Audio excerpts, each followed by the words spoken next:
Magandang araw po. So, nandito ako ngayon sa 10th floor ng hotel. Sabi nila kasi meron daw swimming pool nga dito sa taas. Yan, silipin ko lang muna. Nakigising lang natin. Time check 9 a.m. Ayun. Yun. Wow! Ayun, oh. Walang katao-tao, pwedeng mag-swimming. And 1.2 meters ang taas ng swimming pool. Sa rooftop to ng hotel. Ito yung view sa labas ng hotel. So, dun yung Little India, yung pinuntahan ko last time. Nakikita rito. Apartment, condominium, parang ganon.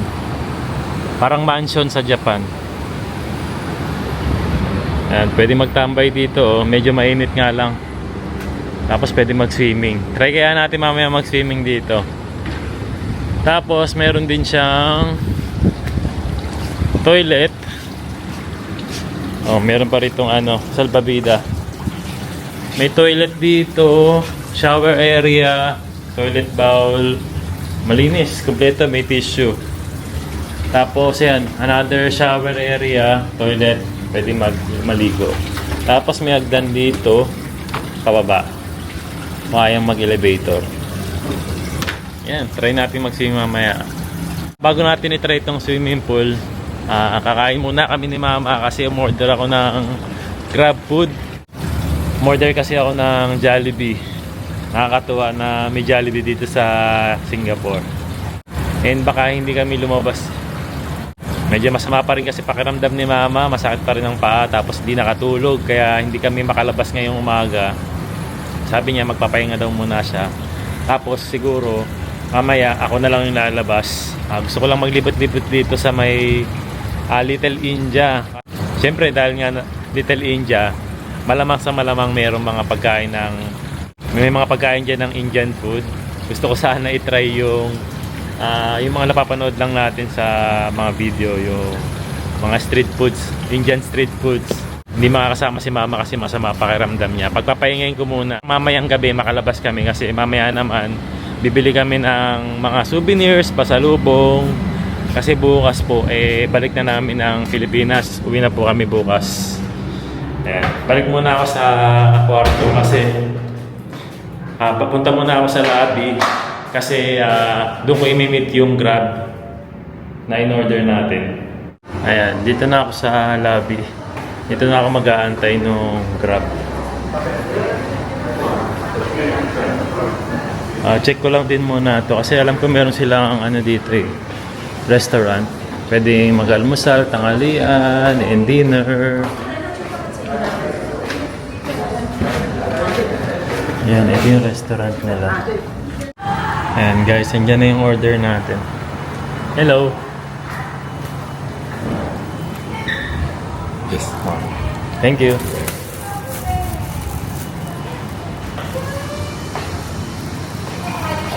Ayan, ito na yung order natin, Jollibee.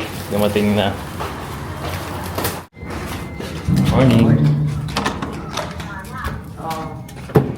Ayan, ito na yung order nating Jollibee dito sa Singapore. Ayan. Si Mama gising na. Ayan. Mineral water ng Jollibee. Dasani. Tapos, ano ito? Ito yung tapos breakfast yum burger. Si Mama. Ito yung kanilang kanin. Tapos umorder tayo ng dalawang spaghetti. Tag-isa kaming spaghetti ni Mama. Ito yung tsura ng spaghetti nila rito. Spaghetti. Ay, bacon na. Bacon, burger, saka may egg. No? Ngayon yung order ni Mama. Yan. Spaghetti. Sarap daw sabi ni Mama yung burger. Yan, dalawa. Tig-isa kami. Tapos Ayan, chicken. Hindi mawawala yung chicken. Dalawang chicken yung order natin. Ganyan kalaki yung chicken nila rito. Saka yung kanilang leg part. Ganyan po kalaki. Tapos yung gravy nila, ganito kalaki. Yan, marami naman din. Tikman natin yung spaghetti nila rito. Spaghetti. Pero ano ma-cheese siya. Ayan Marami-rami yung cheese sa ibabaw tikman na natin. Alam naman natin yung lasa ng Jollibee natin sa Pilipinas Kakaiba.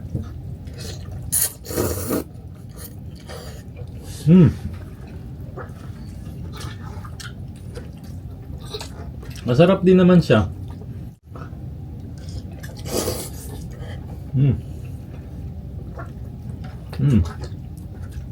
Sarap.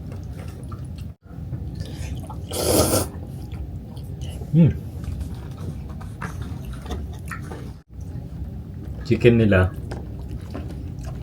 Tignan natin. Yung kanilang Jollibee. Dip natin yan, syempre.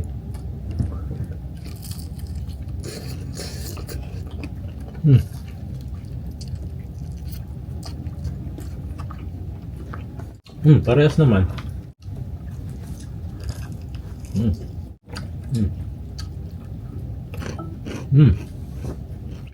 Ayan. So, di ba lalabas ko lang po ng hotel. And papunta naman ako ngayon ng Little India para itry nga yung Indian street foods doon. So, last time kasi nagtanong din ako doon sa mga local doon kung meron bang mga mabibilan na mga ganong klaseng pagkain doon. And sabi naman nung isang nakausap ko, sabi niya meron naman daw at tinuro nga niya sa akin last time kung saan mabibili yon. Kasi na-curious din talaga ako Pero yun nga lang, hindi ko makakasama si mama kasi medyo masama pa yung pakiramdam. So pahinga siya ngayon para mamaya makasama siyang lumabas mamayang hapon or medyo magdidilim na para hindi masyadong mainit. Grabe tirik na tirik yung araw ngayon.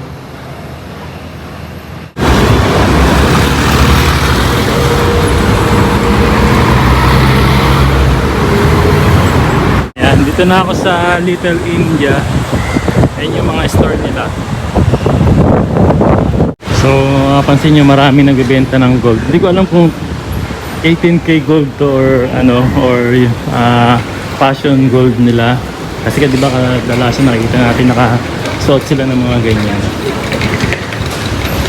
Ayan, ito yung mall nila rito sa Little India.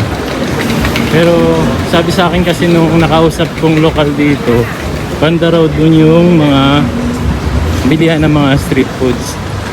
Sobrang daming tao dito Tapos dito sa left side, ayan, marami din. Parang mga bilihan din ng mga hindi ko mabasa. Ayan, try kong umikot muna dito. Tapos paikot ako hanggang doon sa kung saan ako tinuro nung lokal. Ayan, tawid tayo.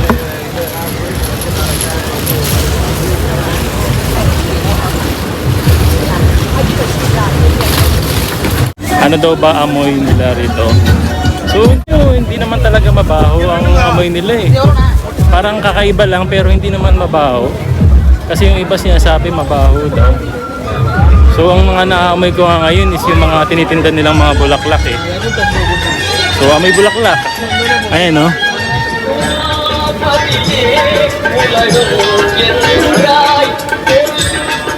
Diba? Iba-ibang klaseng bulaklak, prutas. Tapos yung mga kanilang mga parang santo ba nila yan? Wala akong masyadong idea sa ganyan. Tapos may mga souvenirs na rin dito for $10.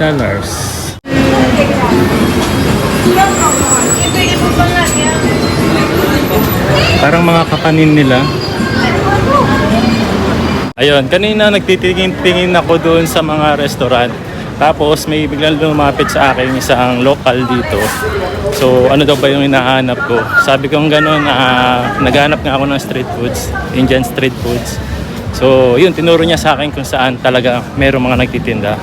Sabi niya, balik lang daw ako sa Crossroads, tapos pagtawid ko dyan siguro sa 664 building na yan, dyan daw meron. Sabi ko, street foods yung hanap ko, wala ba doon mabibili sa mga street? Sabi niya, dahil nga mainit ang panahon, hindi raw masyadong nagtitinda sa labas o sa mga streets.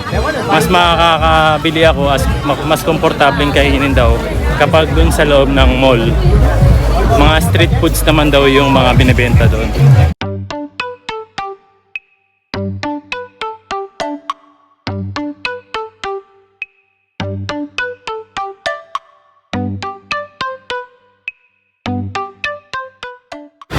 Ayan, so ito nga yung meat shop sa kanan, tapos sa kaliwa naman yung mga street foods. Ayan, tingin-tingin tayo dito. Ito nga, maraming kainan. Ayun o.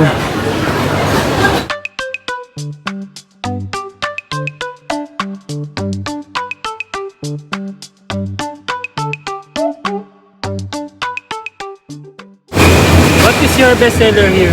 Here, this thing only. This one? Ito raw ang best seller nila. Menu medyo... This is the sauce? Try natin.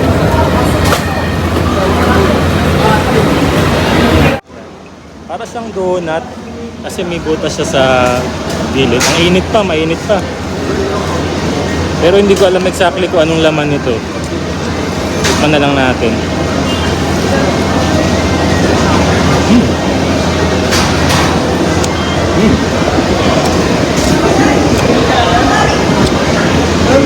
Para siyang dough. Dough na walang flavor, parang ganun. Tapos yung sauce na lang yung maglalagay ng flavor sa kanya. Hindi naman ganun kaangang yung sauce. Ayan.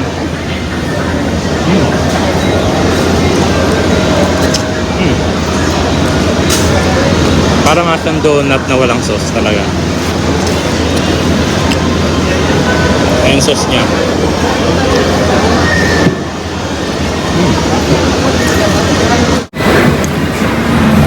Yung sauce niya kasi parang malalasahan mo yung paminta, pero hindi siya sobrang anghang. May konting spiciness lang na sinausaw yung donut. Tapos parang medyo meron siyang sibuyas na kasama. Parang alam niyo yung lasa ng fish ball na bola-bola, isdang bola-bola, parang ganon, na medyo matabang. Tapos yung sauce na lang yung magpapalasa.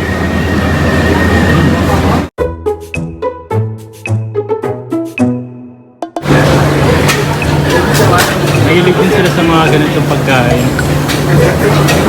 Ito coconuts daw to, brown, flour, egg, potato, plain flour.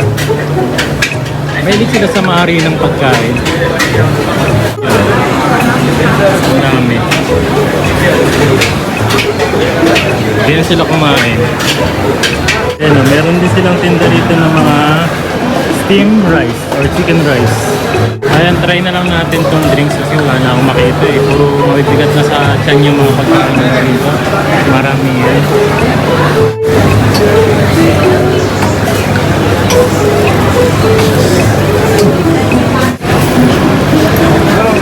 Oh, so big. That's it? Oh, thank you. Ito na yung ating order, yung Milo dinosaur. Na mayroong pa bulaklak at marshmallow sa ibabaw. Tikman na natin yan.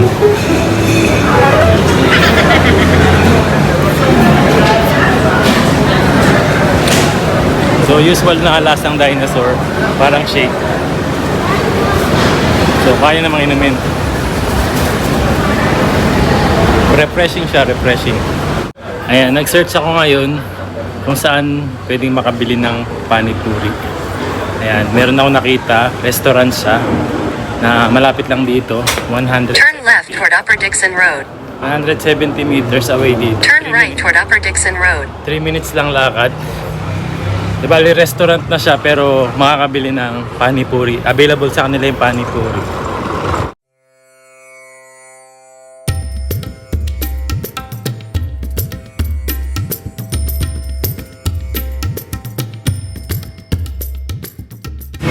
Kanina nandito ako, yung local dito nagsabi dun sa pupunta ako. Pero dito pala mismo may mabibili na ng panipuri.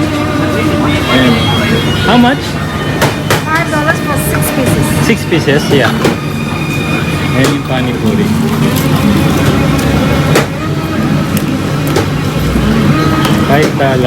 for 6 pieces.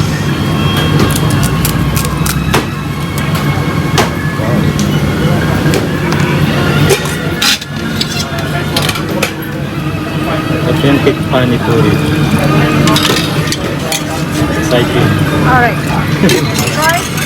Oh, now? Yeah, Taste straight na? away in the mama. Okay. Don't break. Don't break. Yeah, don't break and put in the mama. Okay. You are beautiful.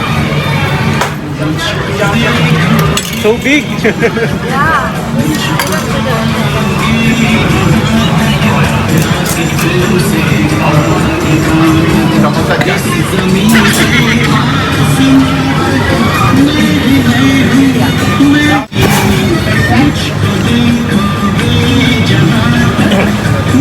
Sobrang laki niya. Nakakaano yung lalamunan. May konting spices. Spices is good. Pero, yun nga, sobrang malaki. Ang hirap niyang lunukin kasi pag subo sa'yo, mabibiyak agad yung bilog. Tapos yung laman niyang liquid, ano agad sa lalamunan mo. Pero masarap naman siya.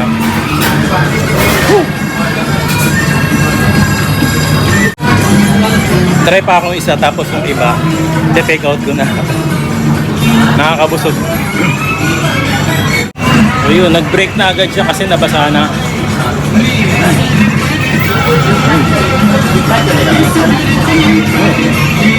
Dapat pala kapag nilagyan niya ng laman saka ng liquid, kainin mo na agad kasi lalambot na yung pinaka-crackers niya. So yung laman nun kasi is potato. Yan yung mga sauce, yung liquid na nilalagay nila. Tapos yun yung potato na nilagay sa loob. But I want to take out. You want one? Take out. Take off. Yeah. Get out. Now you must finish your set. Really? Yes. Take your But time. let's make it slowly. Okay, no problem. I'm free now. Yeah. Slowly.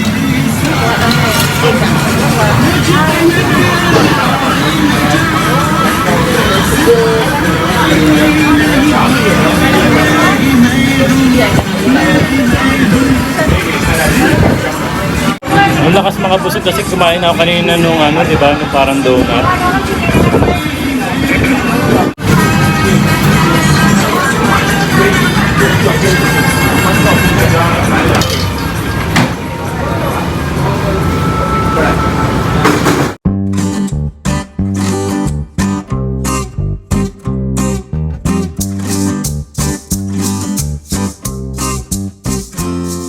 So, craving satisfied tayo, no? Di bali pabalik na ako sa sa hotel. Puntahan ko na si Mama kasi aalis kami ng before 5 PM. Puntahan namin yung Merlion ngayon. Tapos diretso kami ng Chinatown para bumili ng mga souvenirs pasalubong. Ayun. Tapos noon, baka dumaan kami mamayang gabi naman. Last stop namin is sa Mustafa Center. Meron tayong subscriber pala rito sa Singapore, tapos nag-message siya sa akin. Sabi niya, pwede raw niya tayong samahan doon para makabili ng mga murang pasalubong. Ayun. Dati na natin siyang subscriber na nung nalaman niya nandito kami sa Singapore, ayun, nag-message sa atin. Are you ready? Yes! Uli. Ayan, may energy na uli si mama. Medyo mababa na rin pahinga yung tulog niya. Pakit kami ng 10th floor. Pakita ko lang kay mama yung swimming pool dito. Sige ma'am, dito na. Ayan, may mga towel sila rito. After mong maligo, kuha ka lang dito. Ayan, yung swimming pool. Swimming ka mamaya? No, may swing. Babad-babad lang tayo, no? Experience. No?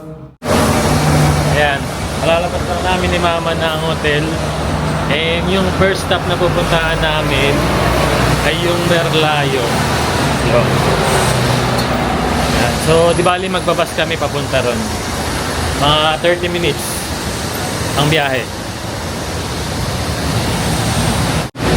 Pero lalakarin muna namin ng 5 minutes papunta dun sa bus station. Dito na kami ni mama sa Befrocor Station, Exit B. So ito yung pinakamalapit na bus station sa amin kasi. Ayan. Dito kami sasakay papunta naman ng AFT Esplanade Station, Exit D. Yun naman yung pinakamalapit na bus station sa Merlayo. Pwede ka kasi pumunta ron ng train, pwede rin naman bus. Yan, bus 131. Tara ma. Tap mo na dun yung sa ano mo.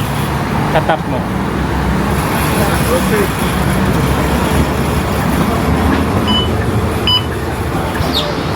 Ano tayo? Meron ba dyan? Dito mo.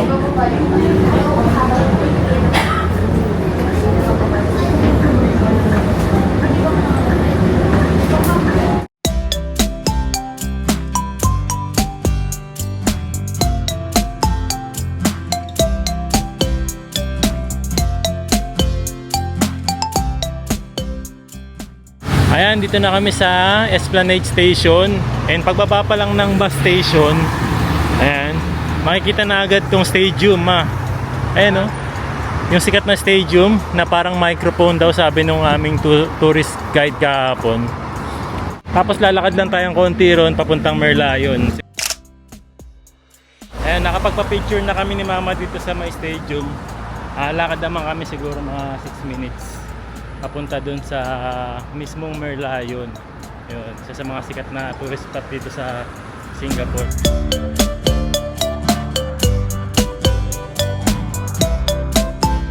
Mula rito, kita mo na agad yung Merlayon, no? Oh, wow! Pa-picture lang kami ni mama dyan para meron tayong ano dyan, memories. Oh, sarap ng hangin dito. Tapos kita na rin natin yung magandang view nito, oh. Wow!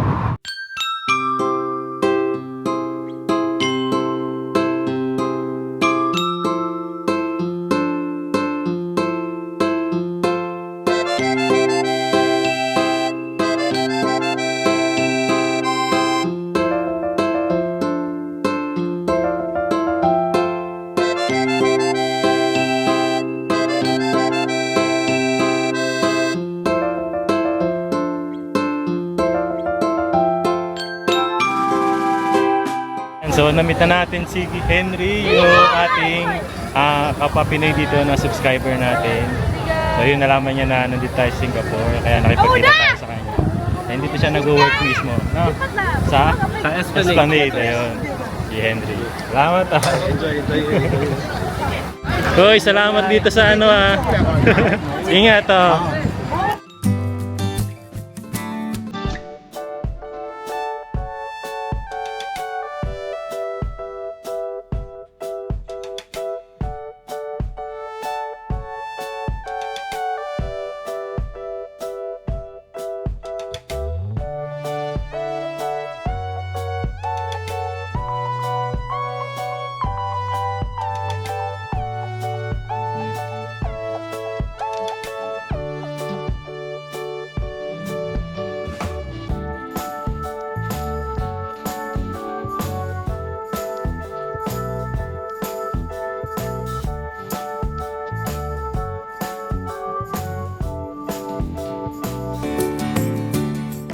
And after namin dito magpa-picture kay Merlayon, so diretso naman kami ni mama agad sa Chinatown para sa mga souvenirs. na bibili natin.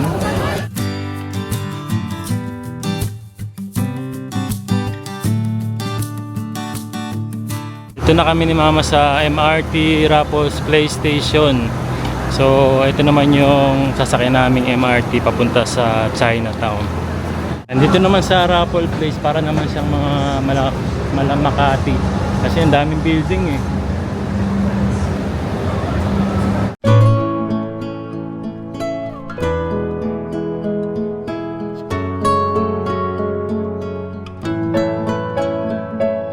Ayan, kalalabas lang namin ng Chinatown train station.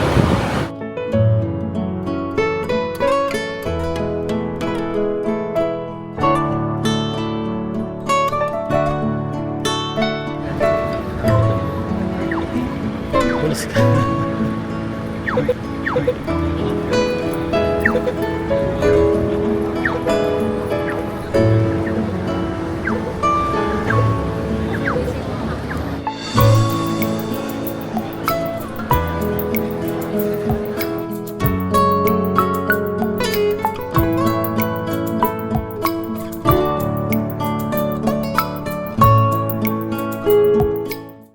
Ayan, di bali nandito pa rin po kami sa Chinatown and naghahanap nga kami ng makakainan. Sabi ni Mama gusto daw niya ng lugaw. Nung nag-search tayo dito, merong mga lugaw. Ayan yung mga porridge. So dito na lang kami kakain. Ayan, ako naman gusto ko yung steamed chicken rice. Medyo magaang lang kasi sa tiyan yung chicken rice. Kaya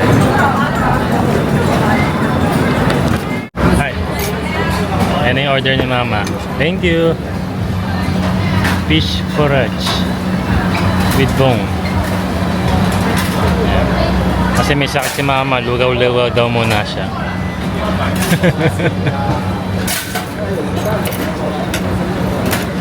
Masaya ito. Masarap ba? Kaysa dun sa binili mo last time? Mas okay yan? Talagang may sakit. Parang may sakit? May sakit ka nga.